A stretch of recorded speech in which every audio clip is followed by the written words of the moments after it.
Hello, I'm back, and this little video is about Konami and Castlevania. It's a two-parter, but unlike my last two-parter, Bravely Default Review, I'm not going to be separating it out into two different videos. It's just going to have part one, a huge break, then part two. So, and the break will be a little segment where I'll talk about something else. So, before I get started, I'm going to talk about Castlevania to me, what it means, how I got started in Castlevania, and my qualifications to talk about Castlevania, because I know some people are going to be like, well, you can't talk about it. I'm going to explain why I'm such a major Castlevania fan after the cut.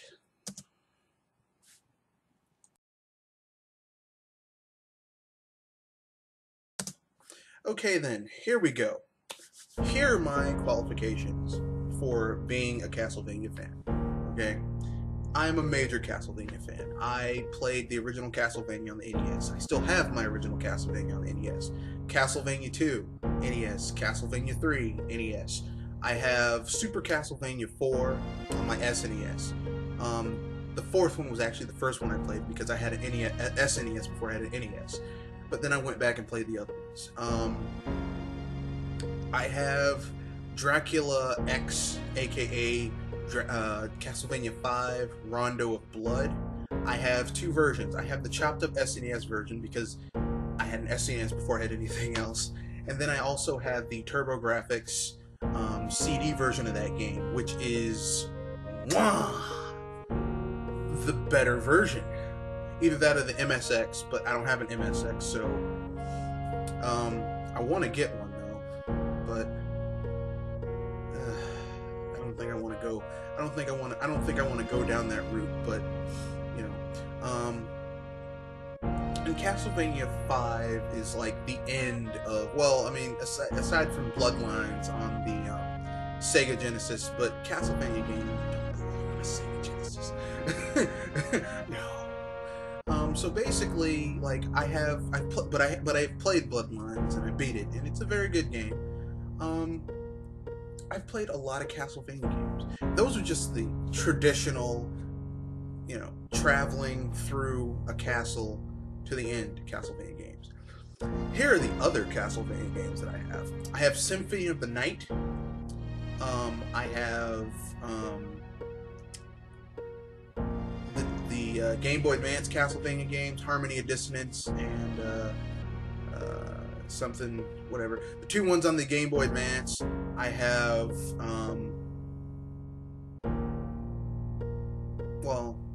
there's more than two. Circle of the Moon, Harmony of Dissonance, and then there were the two ones that star Soma Cruz. I have those two. I played Order of Ecclesia. I wasn't a big fan. I didn't get the Rush game. The one on the Wii that was just shameful, that was a piece of garbage, I didn't get that. I have the two on the N64, the two shitty ones that everyone hates, but they aren't really that bad. I have quite a few Castlevania games, and I like Castlevania games. Or I should say, I like them up to when they left their Japanese studios and were given to Mercury Steam, because Castlevania is a very Japanese style game, and it should never be in the hands of a Western company. Never. Because they have no idea what the hell they're doing. They don't have a clue. They don't know. They don't understand what makes a Castlevania game, okay? Now, I'm going to read an article after the cut that basically tells us why the Castlevania games, the team Mercury Steam claims that the second Castlevania game was so terrible, which I would argue and say that the first Mercury Steam Castlevania game was shit too. So here we go with this wonderful, wonderful article after the break.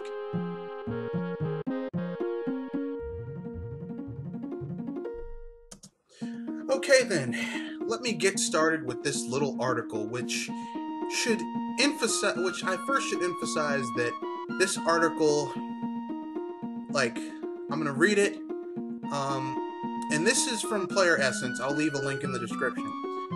This information comes from a developer at Mercury Steam. And this came from NeoGAF, but you can get the bullets of the important parts of the article at Player Essence. Here we go. Kojima had little to do with the development of the first game. He came by, set a seal, visited the studio, signed some things, and that was it. He had even less to do with Mirror of Fate and Lord of Shadows 2. The vast majority of this team is aware that the game we've done is a real piece of shit that has nothing to do with the first one's quality and production values. Nobody is surprised by the low reviews we've got. I'm going to tackle that at the second after I tackle this article. If there's someone to blame here, it's Enrique Alvarez. He is the person who has led a broken development based on his personal criteria, completely overlooking programmers, designers, and artists. Despite his nice look to the press, often considered some sort of creative visionary in the looks of David Cage and Molyneux, this guy has serious problems. He is a mean and naughty guy. And since the success of Lord of Shadows 1, his ego has grown to the point of not even daring to say hello when you meet him in the hallway. His distrust of his own workers is enormous. Most of the development team often found out features of the game through press news rather than from the studio's head. Unbelievable. There is no corporate culture here at all. This is just a handful of people working blindly and at the disposal of an alleged visionary. The studio's internal structure is archaic, still based on the old partners of the Scrapland days. I'll give you an example so you can see the full picture. The studio's signature engine, one with many flaws in parentheses, was solely coded by two guys, one of whom being a founder of the company and Enric's confidant. Access for the new programmers to the source code to update or refurbish the engine is denied, so things are still done in a 10-year-old fashion. Many of the studio's founders are people with zero abilities for running a studio. Often here, newbie developers know more than their own bosses. This structure only leads to a slow, messy, and absurd development process, with the end result of Lords of Shadows 2 being a perfect example of what happens due to that. Absolutely every design idea has to be monitored, taken away, and mutilated by Enrique Alvarez. Several game designers have grown tired of this and have abandoned the studio. The art direction for this project has been erratic and beheaded. After Enrique dismissed every idea and core decision from our main art director for the previous projects, he decided to leave. It was a battle of egos unleashed by Enrique, something that has carried over something he has carried over with since his times in Rebel Act. Our now former art director is still working in Madrid, now with the Tequila guys making Rhyme. Many others have just turned to other studios' offers. Sick of the situation here. Almost every month we see fellow devs packing up and getting out of here looking for a new job abroad. That's sad. It's amazing how the biggest AAA game developer in Spain is not even willing to make its workers a counteroffer. This company does not think highly of its talented workers and their good work. There has never been any kind of salary bonus or anything that remotely resembles it. Not even a good job, team acknowledgement. The production management for this project has been terrible. Way often the heads of each department dismissed every production deadline and imposed their own criteria. As a result, the development was delayed for 6 months and the investment only came out of Mercury Steam's pockets. Many can't help comparing this situation to something similar that already happened in a company which many of us worked. Pyro Studios, the team behind the Commando saga. The QA department is treated like cattle with the shameful wages and almost everyday bullying. Expectations for our future are quite bad, with a publisher like Konami really upset after the mediocre game we've made.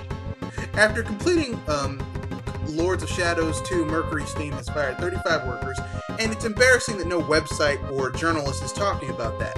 More firings are expected to come in the following days. And finally, because not everything is bad in here, I want to say that the real team behind this company is an incredible bunch of people. If all those guys who are not allowed to be promoted due to our Jurassic studio leads had the chance to set the course of the company, our future would be bright. There's just so much passion and talent here. More than I've ever seen anywhere else, but it's completely held back. I really hope that those who read this understand that we've lived here. Someone has to say this is not, so it's not lost in time after the game's launch. Okay then, that was a huge mouthful, but that was like 5 minutes, okay? And I'm gonna get down into the nitty-gritty of what that man just said after the cut.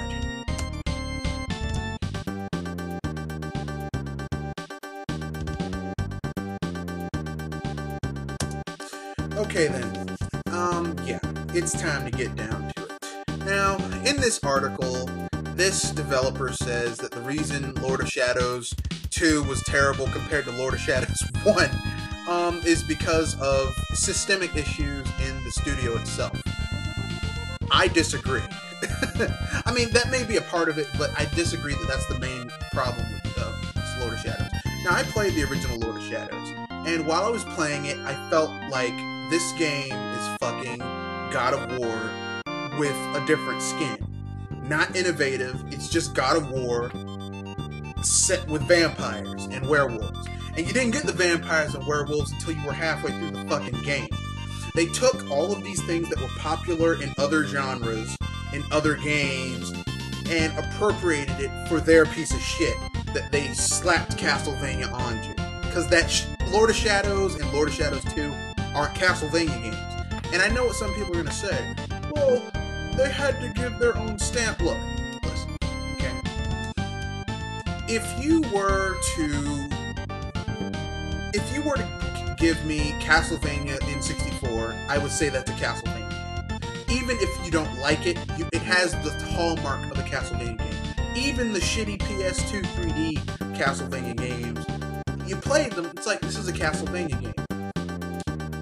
Castlevania, the ones on the DS, the ones on the Game Boy Advance, you can still tell these are Castlevania games. Hell, even Castlevania on my Game Boy, Castlevania Adventure, is a Castlevania game. Lord of Shadows was God of War reskinned with a few Castlevania elements. It didn't have the Castlevania music. It didn't really have a Castlevania power-up system. The sub-weapons were severely lacking. I mean, it just did not feel like Castlevania. So, you know, it may have sold over 1 million, God bless them, but it's not a fucking Castlevania game, and it doesn't deserve to be put in the genre of Castlevania. Plus, you know, I'll get to the second issue that I have with this rebranding, this reimagining of the franchise. I knew that there was going to be a problem with Lord of Shadows when the people said, we're reimagining Castlevania. There's nothing wrong with Castlevania's story, characters. I don't want people reimagining Castlevania. It's an iconic franchise, okay? Doesn't need to be reimagined. The Legend of Zelda doesn't need to be reimagined.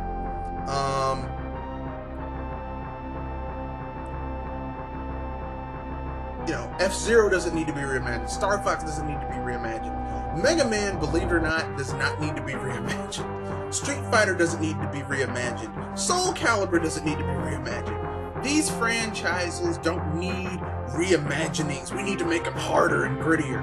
It's a fucking game with vampires, werewolves, and the Lord of all Darkness, Dracula, as the primary villain.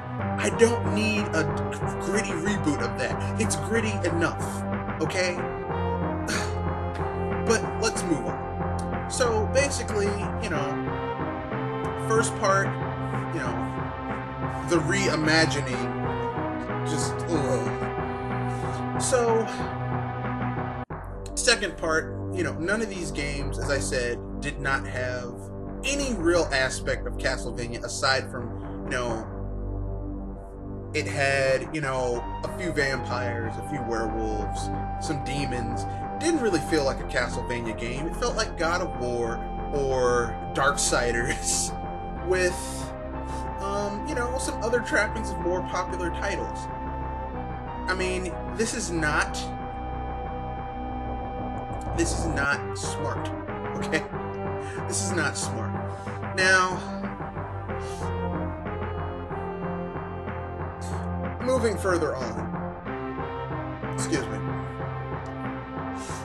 this leads me to my third issue. These motherfuckers,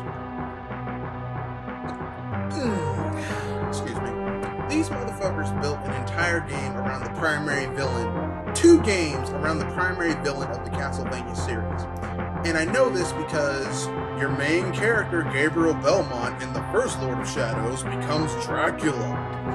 Now, I'm going to let you in on a little secret if you're not a fan of the Castlevania series.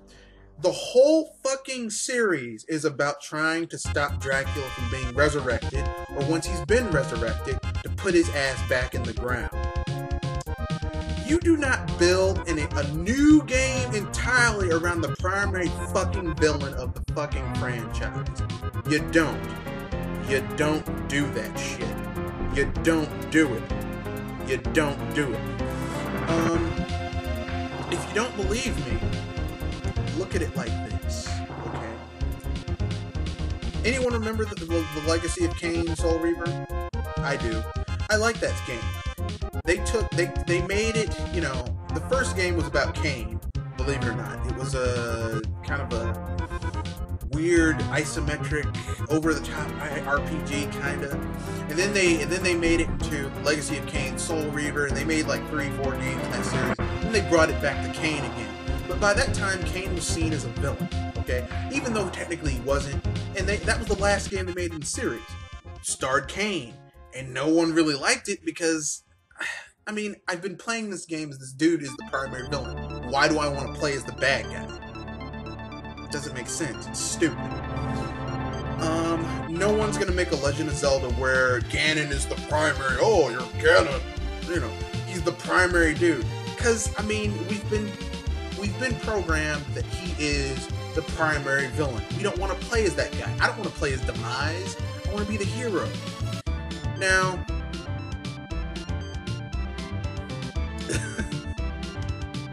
you don't build an entire franchise around an asshole villain like Dracula, okay?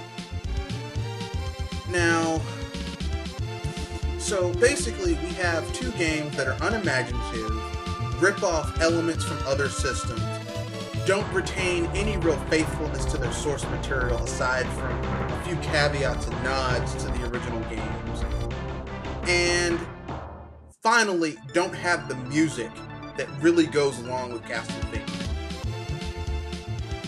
And that's a big issue for me because I've been playing Castlevania a long time. A long time. And Castlevania has a very atmospheric, moody, symphonic, like, you know Castlevania tune. And after the cut, I'll play some of the most iconic ones. Thank you.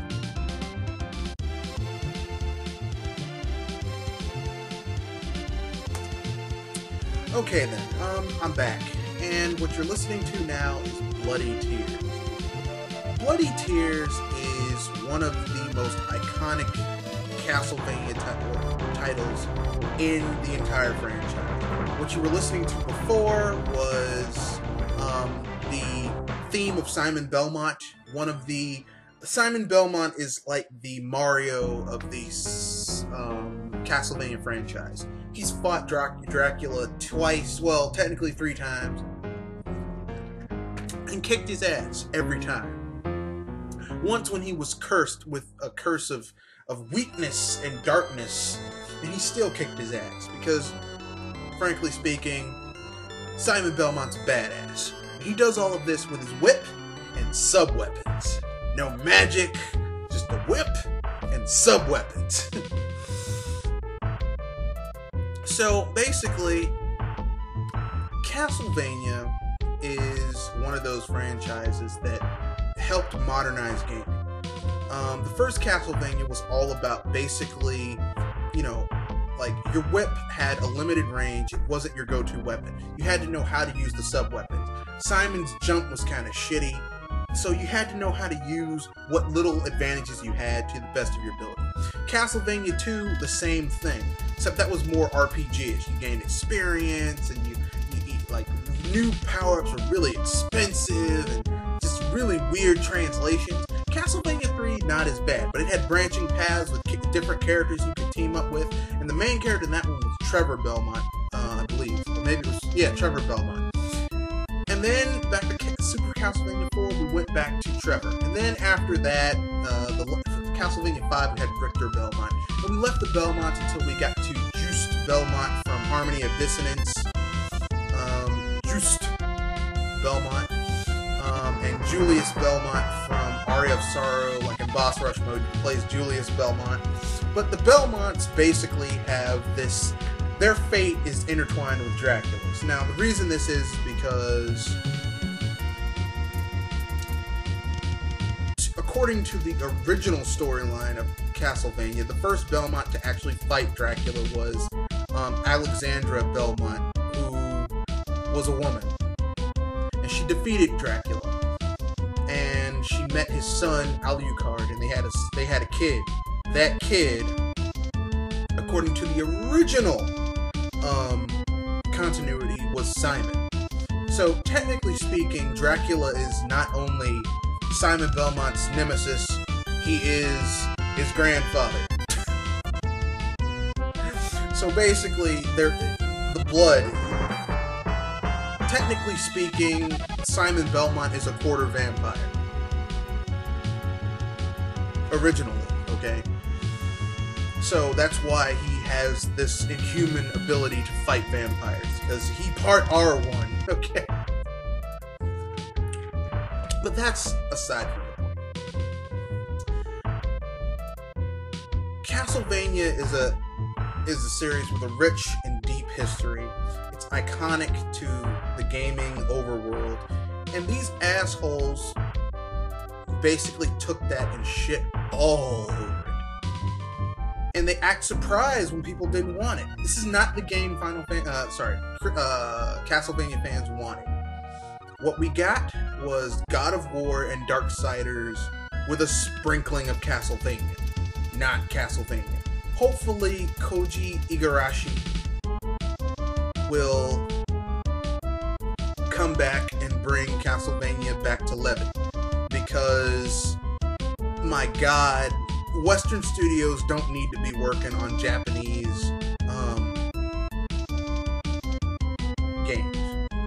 Especially not people who don't understand the source material. They don't understand the essence of what that game is about. Okay, they don't understand it, they don't get it, they don't know what's going on. So basically what I'm saying is that,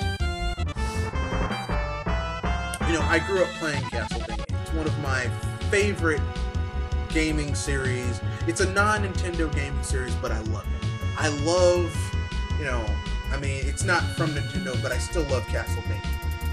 I loved Castlevania so much, I got other systems to play it. You know, I played it, Sega Bloodlines, I rented it, and I almost bought the cartridge because the place I rented it from was going out of business for like $5, and I didn't, and I always, you know, dang, I should have gotten Bloodlines, but I didn't, so sue me. But Castlevania, you know, the series deserved better than Mercury Steam. The series deserved people who would appreciate the series. It deserved to have its heart and soul, you know, handled more reverentially than what it got. And instead we got, you know, cash-ins and lack of imagination and just fucking stealing shit from other more successful games. And Castlevania was never about that. Castlevania did its own thing. Why are you stealing other consoles shit? Konami should stop trying to push Metal Gear Solid down people's throats, because it's never going to be a huge, for everyone system seller. It's not. It's a niche title. There's nothing wrong with having niche titles. I don't know when Konami thought that, oh, everything has to be this huge, big, multi-million-dollar seller. Sometimes shit is good enough if it's just, oh, well, it's only for, you know, it only sold 3 million, but it didn't cost that much to make, and did pretty well. There's nothing wrong with that. But, anyway.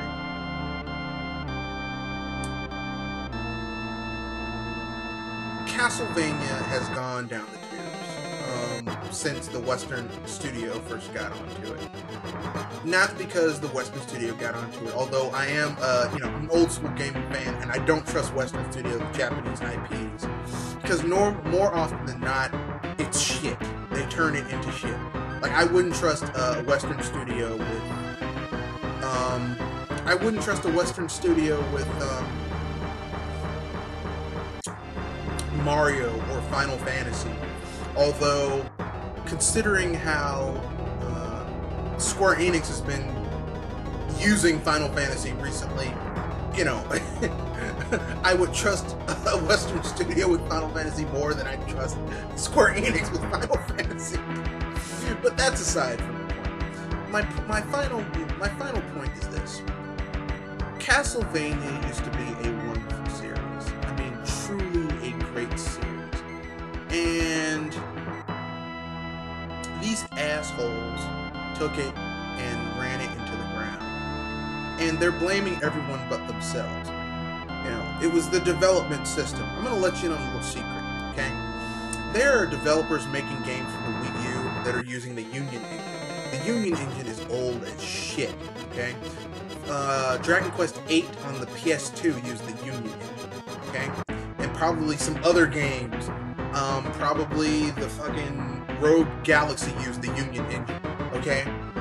Union Engine is old as shit. It still makes great games. So saying that an engine is old and flawed does not mean you're shitty developers. You're shitty developers. I know you're going to try and save yourself. Well, it was the environment. No, you don't know how to make a Castlevania game. There's nothing wrong with that. Not everyone is good. Look, Team Ninja, or Ninja Theory, the people who made Metroid Other M, they don't know how to make a Metroid game. Not every studio is built to make everything, okay? Like, Konami tried to make, Capcom tried to make a sequel to Okami. That was Clover Studios. Clover Studios is now Platinum. But that was, you know, and Okami's one of my favorite games of all time. I mean, it is fucking good. I don't trust someone who isn't Clover making that game. If there ever was a God Hand 2, I wouldn't trust. And I had God Hand. That game is awesome. I don't trust someone who isn't, I don't trust someone who isn't Clover Studios or, you know,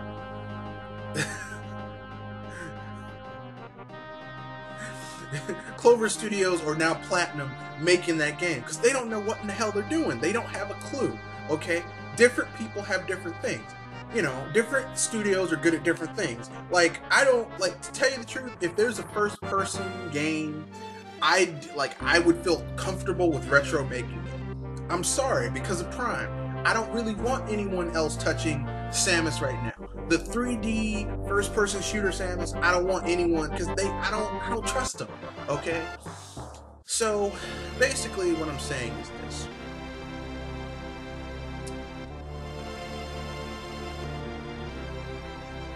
Castlevania was a good franchise. It was given, Konami didn't know where to go with the franchise. They felt that it needed to be revitalized to appeal to a broader audience. What they turned Castlevania into, you know, and they did turn it out to a broader audience, but what they turned it into, they took Castlevania and they turned it from a great series, you know, they made it a broader audience by basically getting rid of everything that made Castlevania fun, imaginative, worth playing, and basically, you know, made it into a generic game. Very generic. Lord of Shadows was generic. Lord of Shadows 2 was mediocre and generic. You know, and Castlevania, its legacy is too prestigious and it's too iconic for it to be to this point. And I hope for the love of God that whoever gets the Castlevania franchise next will actually have some appreciation for what it actually is supposed to be and not try and revitalize it and make it something new. Because Lord of Shadows, it needs to go. It needs to die. That whole franchise needs to be taken out back and shot like a rabid dog, okay? Old Yeller style. I'm done. I know I said I was going to do 2 parts, but I said everything I want to say in this. So I'm done.